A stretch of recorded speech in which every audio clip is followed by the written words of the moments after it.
woman is an idiot. Let's bring in Joe Romm, Senior Fellow at the Center for American Progress, the editor of climateprogress.org, and the author of Straight Up. Thanks for your time tonight.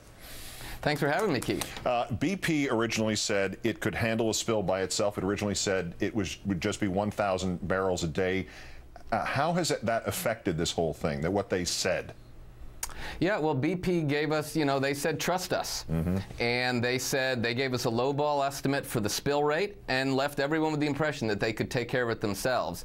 I think, thankfully, the Obama administration didn't trust them. NOAA did their own calculation and realized that this thing, spill rate, was 5 times what BP said. It's 200,000 gallons a day.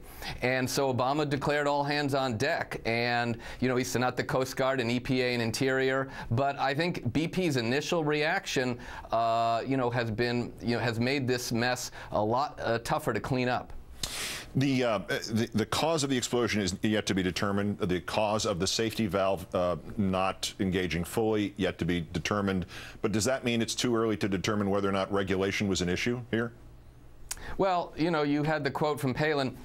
Everyone said this is clean, this is safe. The fact of the matter is that BP was not using the latest technology.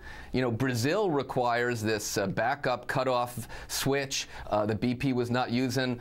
The fact of the matter is that BP has fought tougher regulations. They want the voluntary self-regulation, trust me approach. Obviously, that doesn't work. But I don't think this should come as a big surprise.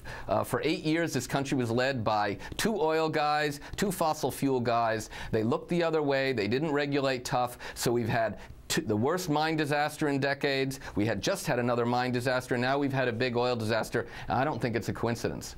And this whole press to get past regulation is summarized by Ms. Palin's really sort of, I can't quite describe what kind of misunderstanding she has of this situation, but it is so simplistic as to be maddening. 9th of April, she said in New Orleans, it's perfectly safe to drill in the Gulf. 11 days later, 11 people are missing and presumed dead, and now we have this situation at 20 days later. Yeah. How is that energy credentially naivete thing working out for her?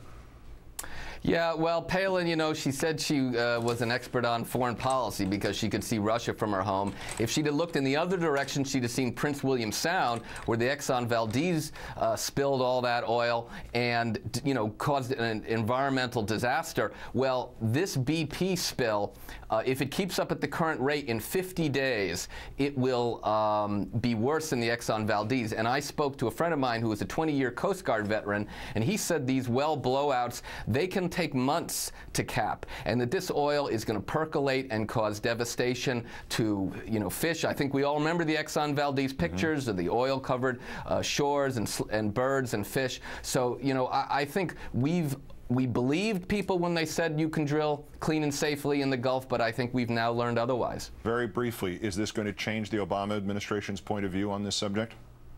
Well, I think the Obama administration, this is going to go on for a while. I think this is going to change the Obama administration position. The good news is, just this week they announced, the first offshore wind project off of Cape Cod. They've announced the biggest fuel economy standards. So they've always had an approach that was aimed on clean energy, and I think it's the clean, safe energy of the 21st century that never runs out, which is where the future lies. Joe Romm with the Center for American Progress. Great, thanks for your time tonight.